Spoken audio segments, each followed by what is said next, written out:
All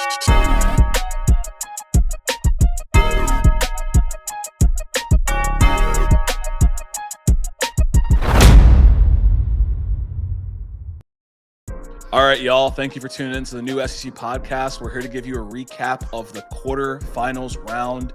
It was a good round of some good games. The last game of the night was probably the best game of the whole 2 days. And so Hunter and I just wanted to tell you our thoughts on some of these games. And I mean, first question I got to ask is, who was the MVP of these 2 days to you, Hunter? MVP. I think Fernando Mendoza did everything that he needed to do to prove that he was the rightful Heisman winner.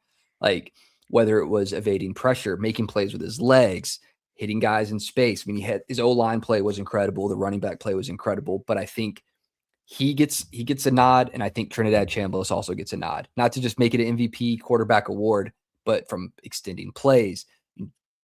He was a big question mark going into the game of can he do it for 4 quarters. That was where the struggle was in the last game, and he did it for 4 quarters. So I give it to one of those two guys. Definitely gotta give it to Mendoza, and I think I'm gonna give it to Chambliss just because of the situations he found himself having to be in, making those key plays on one of those last couple drives. I'm gonna give it to Chambliss, with the spotlight, winning the rematch. But Mendoza, his team obviously showed up when it mattered for all 4 quarters and took care of business. Really the best game of the day or the evening was that Ole Miss Georgia game. A lot of storylines there, right? Rematch. Lane's in the house, there's a lot going on. And so what were your thoughts on that game? And, how should Ole Miss fans feel? How should Georgia fans feel? I guess that's a 2-parter. I think Ole Miss fans, you may have gone into this game not really doubting your team. If you're a true Ole Miss fan, no matter what people were saying about Georgia and Ole Miss, and Georgia's real good now, like, who your team is and that they had a chance. I mean, you went 1 possession with them last time you played. You should be feeling good. Now there's question marks going forward about how like the assistants and coordinators will continue on. Like, will they be playing? That's a whole other conversation. If you're an Ole Miss fan though, you feel good. You're plus 600 now to win the Natty. If you're a Georgia fan, your team's young. You got a young team, very young team. You should have Stockton back for next year. You're going to have a lot of your core components back, and you played a good game. Like the defense just struggled a little bit. It was the defense of the first half of the season that showed up in this one.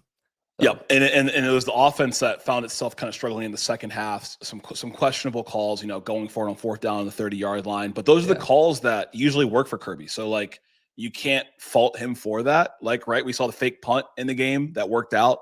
That was a big call for them to maintain momentum and to score on that drive. But for Georgia, I think you got a really young team. Branch was in an interview and said he hasn't made a decision yet is what he's going to do, so he could come back. I know he's loved out there, and Frazier could come back. Stockton will most likely come back. They're gonna be good. They got some young receivers. For Ole Miss, I think that, it was so impressive to see how their defense stepped up in the second half. Like, when we had Davin on, one of the things that he had brought up was, if you're a bad rushing defense, it's hard to improve. Like, you don't just magically become better at stopping the run. And it wasn't like it was a super heroic effort in the second half where they just completely stopped the run, but they made a lot of key 3rd down stops. And I think Georgia went like 3 for 6 or 3 for 7 on the 3rd down in the first half. They made it even harder for them in the second half. And that was really impressive to see on the defensive side. There were some key stops. Like the scoreboard would say not a huge defensive game, but you look at that 4th down stop that you mentioned, big stop there. The goal line stop at the end of the game on, to drive them back on 2nd down to make a 3rd and long, forcing, the incompletion there to where they had to settle for a field goal, giving your team a minute to make that game-winning drive that they did.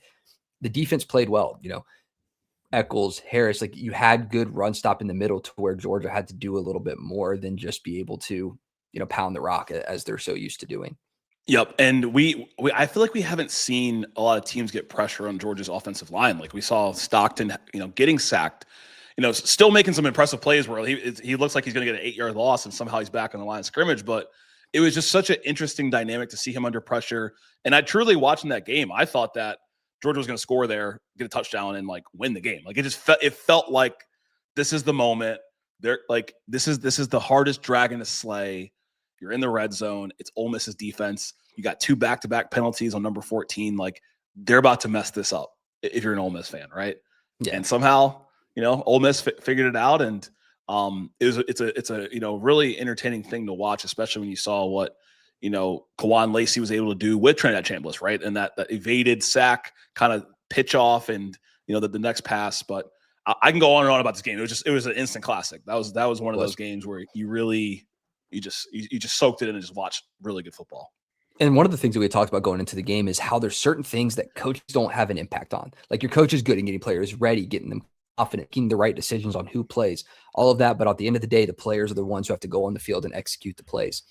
Trinidad Chambliss executed above and beyond on certain plays that were above coaching. You saw him drop back like 20 yards, evading pressure back to the end zone, peeling out and making a big play. Like there were many of those times in the game that he made the right decision, that now going forward, whoever's in that driver's seat, whatever that drama brings to this team, you have players who can play the game of football regardless of what's going on behind the scenes.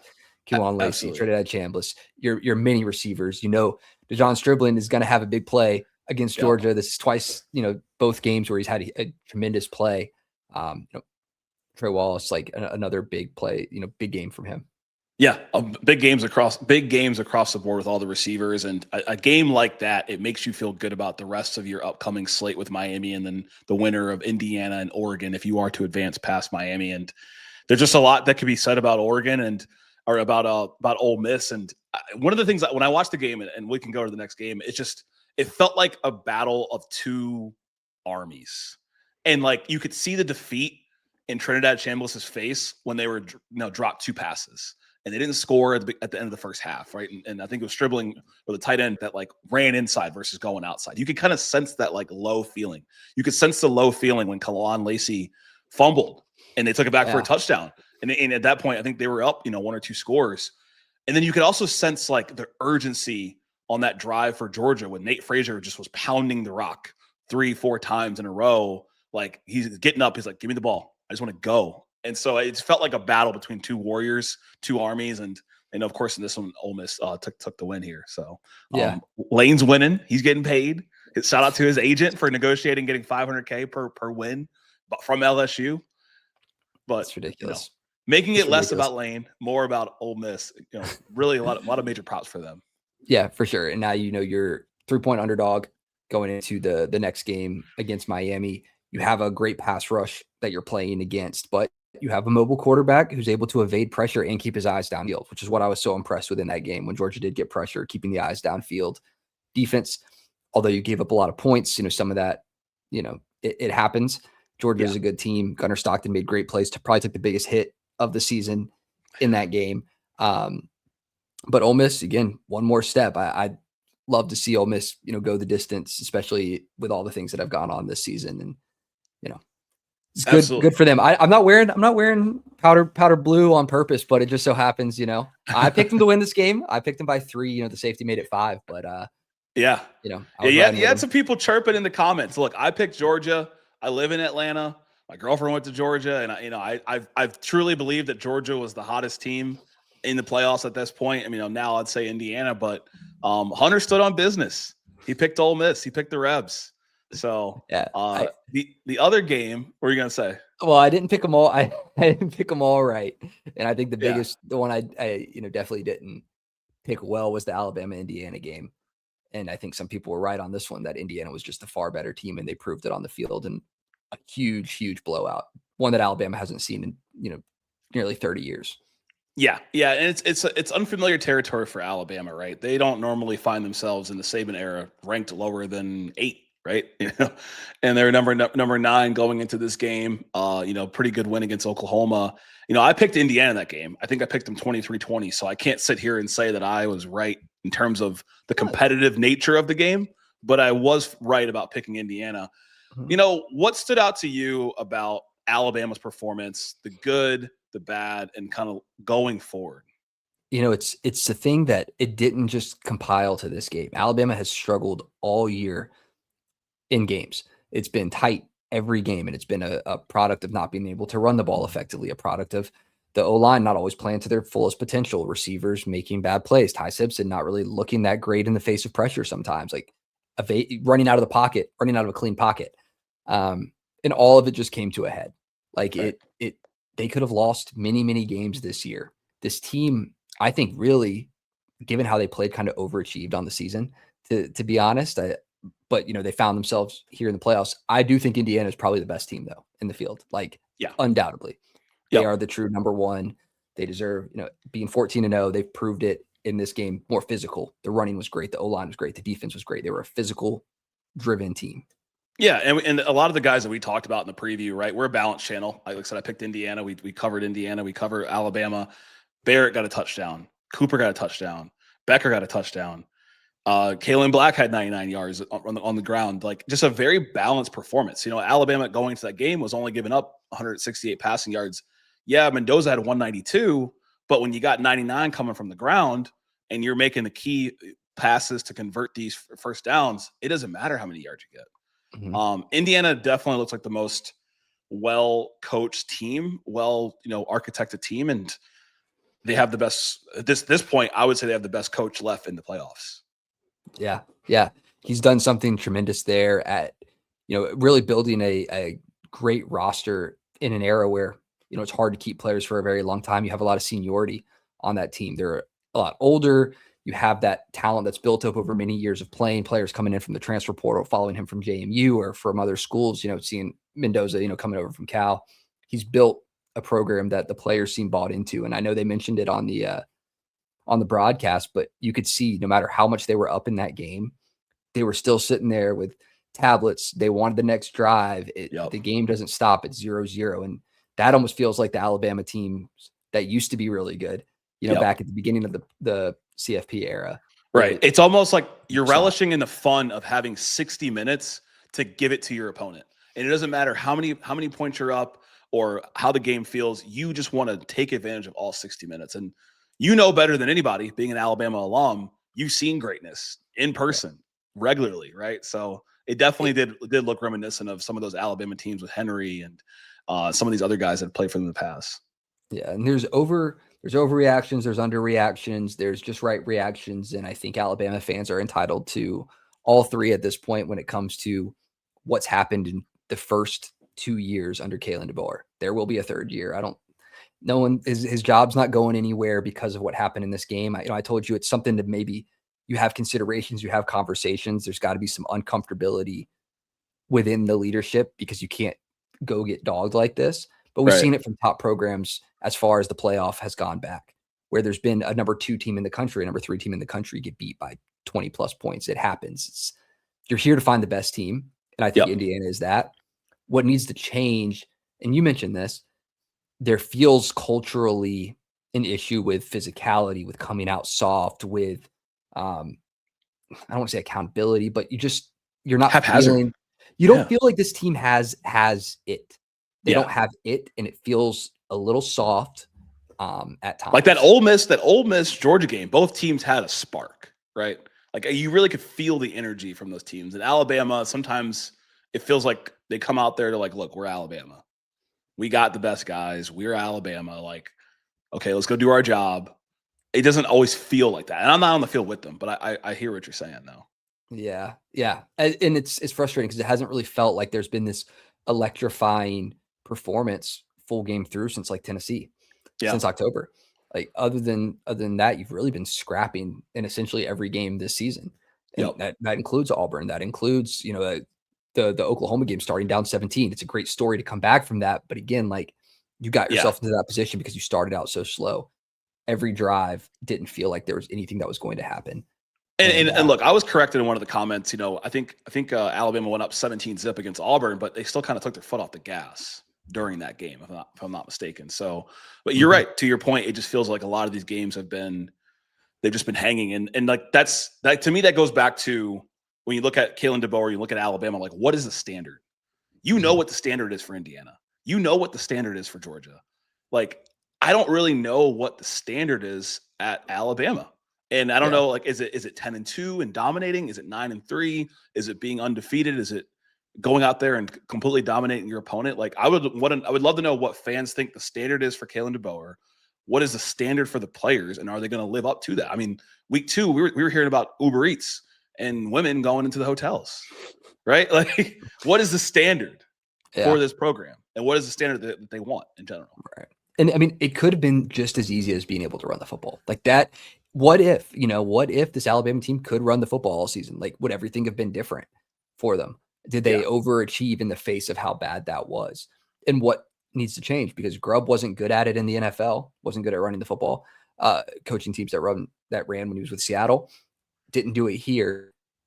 Do you have to put such an emphasis on that now? Because you're not going to retain the high quality running back talent that you do have. That's not it. It's not the bad running. Alabama has bad running backs. It's not that they have bad O-line guys, because you got one who's going to go in the first round of the draft. And you can't run to the left still.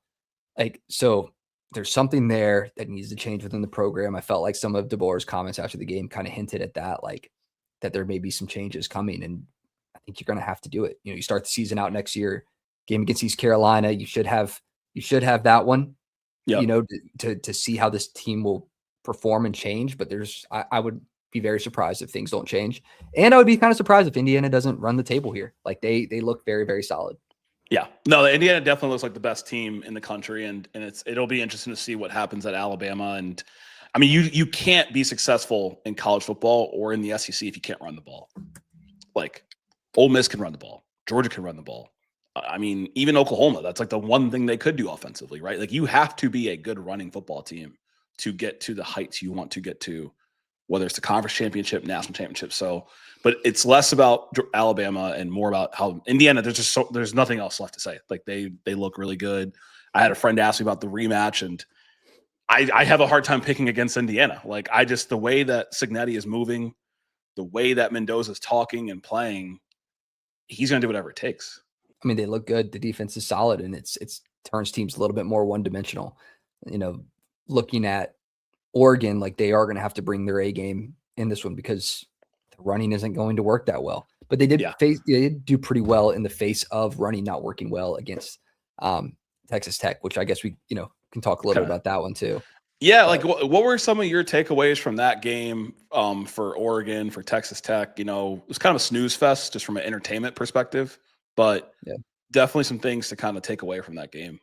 Yeah, I mean, it was the halftime line of 5.5. Oregon was free money, because if you watch the first half of that game, they were much more dominant than a 6-0 would show. They had made a lot of mistakes that were self-inflicted. Bad snaps, not taking points when you have them. Some went for it on fourth down. Yeah, bad red zone play. Yeah. So there were some issues there. They were a much more dominant team. With Texas Tech, I mean, they were good offensive play away from being in this game.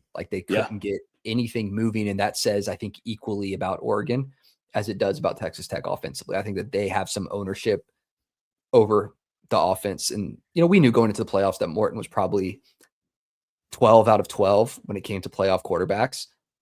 Unfortunately, it just wasn't his day against a really good you put Morton behind Retzlaff? I think so. Yeah. Jeez. Yeah. Okay. I mean, Retzlaff, I mean, I think that especially at the next level, there's opportunity, I'd say, for Retzlaff. I mean, he was a good quarterback at BYU. He was good at Tulane. Yeah, he's solid. Yeah. That's not a dig at Retzlaff. It's just more about Morton. I think he was 8 of 8 for sure, no doubt. I mean, extremely one-dimensional. You look at Retzlaff, very multi-dimensional. Can be a game changer at the quarterback position, whereas you look at Morton, and he is essentially going to be the product of what happens around him. It's a game manager. He's a game manager who doesn't really make exceptional decisions or plays. So he's just, Yeah, no. I mean, I was like 12 of 12. Jeez. 12 of 12. 12 of 12. Well, I mean, he's definitely worse than Barrett, right? We've seen the JMU players kind of chirping at Texas Tech and their performance, and, amidst all the G5 talk and the points that were put up and the yardage and whatnot. I agree with you. That game said a lot about Oregon's defense. I think we knew their defense was good, but people have been talking about this Texas Tech offense all season, and they've played some good teams. They've played Utah, they've played BYU twice, they've played Arizona State. They're Big 12 teams, but Utah's legit. I will stand on that. So, but they were slowed down a lot against Oregon, and then for Oregon, Dante Moore had a decent performance, serviceable. Yeah, no touchdowns. I mean, he did what he needed to do, minus a couple errant snaps, putting the ball on the ground. I think the the recovered fumble that he had with the poor read, on the read option there. It felt like a little bit of like fidgety play from that offense at times, where if they can find their rhythm a little bit better, they can hang with anybody. Like, I don't think that Indiana's a surefire to beat them. It's a 4-point line right now. We still got about a week until that game. Oregon, they're a good football team, a well-coached team. They can hang with anybody. I think Dante Moore is a great quarterback. Yep. That there are a lot of points were left on the table. A lot of opportunities were left on the table when they could have been in better situations. Like they drove themselves back on multiple drives to get out of field goal position, out of scoring position, to where had they played a cleaner game offensively, this could have been even uglier. Yeah. Yeah. 23-0 really doesn't say the score. And Texas Tech's defense they held their own. I mean, like, they did. I'm sure they were gasping for air. It was weird to see the Orange Bowl during the day. It was weird. And then in the last game was on Thursday night or Wednesday night, New Year's Eve, Miami, Ohio State, two big dogs. That game to me, it felt like it was the most like NFL talent I watched. Like you watch like Sonny Styles just close on a tackle. You watch Ruben Bain, and this D line just harass Julian Sayin. It was a really fun one to watch on both sides. Thoughts on that game? Yeah, I mean, we did our light preview on that game with Max Chadwick from PFF, and all of us had picked Ohio State, but we never picked them to cover. I think we had stated, Miami, one of the better teams in the trenches, in the country, one of the best O lines in the nation, one of the best D lines in the nation, and they proved in this game that they outmatched Ohio State both sides of the ball when it came to the trenches, and that's the story of this team, and that's what's going to give Ole Miss troubles next week. And should they win that game, whatever team they play is going to have trouble stopping these two guys on the edge. Like, that was the story of the game. I mean, Julian Sayin, we mentioned it. He's great downfield, one of the best downfield throwers in the country. Whether that's him, product of his receivers, or both, he's really good at throwing downfield. The thing about that, you have to have time for the play to develop. He never had time for the play to develop. That one big bomb to Jeremiah Smith, that was the one time they didn't get a whole lot of pressure on him. Yeah. So they knew bring some heat, some unique blitzes. That O-line looked lost at times for Ohio State. It did. And it was one of those games you watch it and you're like, how did this team lose to Louisville? How did this team lose 2 games in the ACC? And you're right. Like, the pressure they were able to get on Julian Sayin, they just couldn't get in a rhythm. On the other side, Carson Beck showed us some gamer moments. 3rd and 12, running it, kind of putting his shoulder forward. That was when I was like, okay, all right, Beck, turn up, man, do your thing. Yeah, because he's always getting, he gets criticized, and I'm a culprit of it. That he's essentially a game manager. Don't make mistakes. Like, you don't need to do too much. You have great weapons. You got a great running back with Fletcher Jr. You got great receivers. Malachi Toney being one of the best, especially young receivers in the nation. He made some plays himself that you give him credit for. Credit to him, and I think it seems like Miami always has the timely runs when it matters. Mark Fletcher, 90 yards in that game, key 3rd down conversions, key big time runs. This Ohio State rush defense is top 5 in the country, and they were still able to put up 90 yards on them. It still was. It's crazy. It was 17-14 in the 4th quarter, and it felt like Miami might blow this. And it's the same feel I had with the Georgia Ole Miss game. I was like, okay, like, are they going to be able to beat Goliath? Right. In this case, Ohio State's Goliath. In the Georgia game, Georgia's Goliath. Like, and Miami was able to punch it in, take that 9-point lead or 10-point lead. And I was like, wow, this is actually going to happen. Like, they truly are dominating the line of scrimmage on both sides, and they just scored. Yeah. The momentum had swung a little bit. And the Ohio State defense is really good. Like we had said, like, you're not going to be able to do a lot of your tricky plays, your end arounds. You're going to have some trouble moving the ball against this team. It was just about, how do you make the most of your opportunities, your few opportunities that you have? They didn't do it as well against A&M. They were able to do it in this game. They converted well on 3rd down. No penalties in the game. Clean game from Miami. I think that they could challenge anybody. Like I think it was like week 4, we did a video, or week 5, and who's the best team in the country. And we picked I said Miami. I don't remember who you had said, but we started to doubt them a little bit after the Louisville games, but they truly do feel like a team that can challenge anybody just strictly because of the trenches right now. Yeah, they definitely can play with anybody right now, and they look like one of the hottest teams. And I'm sure this is typical coach speak, but like, it's not about who you are in October and September. It's about who you are in December and January. And so At this point, you're one game away from the championship. Miami fans are starving for it. Ole Miss fans are starving for it. I feel like Miami, like I don't know who's starving for it more because like Miami fans have experienced it before. Ole Miss fans haven't really had it in their lifetime. But when you got guys slapping trash cans on the sidelines and sweating like they're on the field, they really want it. They really, really want it. It was an entertaining game for sure overall. Yeah.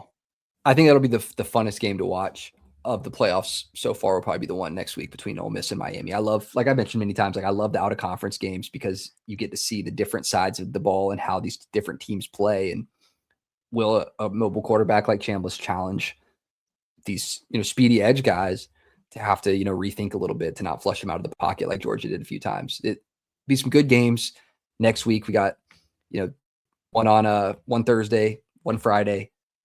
Right now, I would take, just at a first glance, I'm going to take Ole Miss and I'm going to take Indiana. Okay.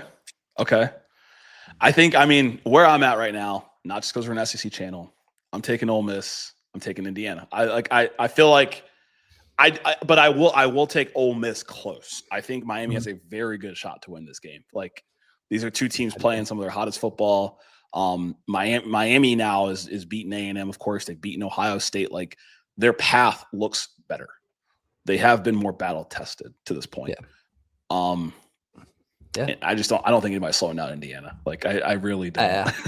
I don't either. It'll be a tough team to stop. And it's, again, I had Lacey not played as well as he did against Georgia, I would have a harder time picking Ole Miss in this one because of how hard it's going to be to run against the Miami team. But it's hard to run against a Georgia team, and they were able to do it and get those yards, get him involved in the pass game a little bit. So that's how I'm looking at this one for Ole Miss. We're going to do a deeper preview on that game. So if you're an Ole Miss fan, Miami fan, I know Miami fans kind of tuned in to our A&M Miami video. So if you're still around, get ready for that one too. Yeah. I know I had to eat my words a little bit on that one, but yeah, we got some good games here. This was a good weekend of football that, love some of these games. Yeah, that was definitely a good weekend. And, as always, we really love talking about college football. We love talking about the playoffs. We got 3 more games left. Cherish it, appreciate it. Don't complain, and just watch ball. I hope everybody who watches our content has had a great holiday season and a happy new year. And as always, I'm Raylan Dett Jr. We got Hunter Ziesman. This is the new SEC podcast.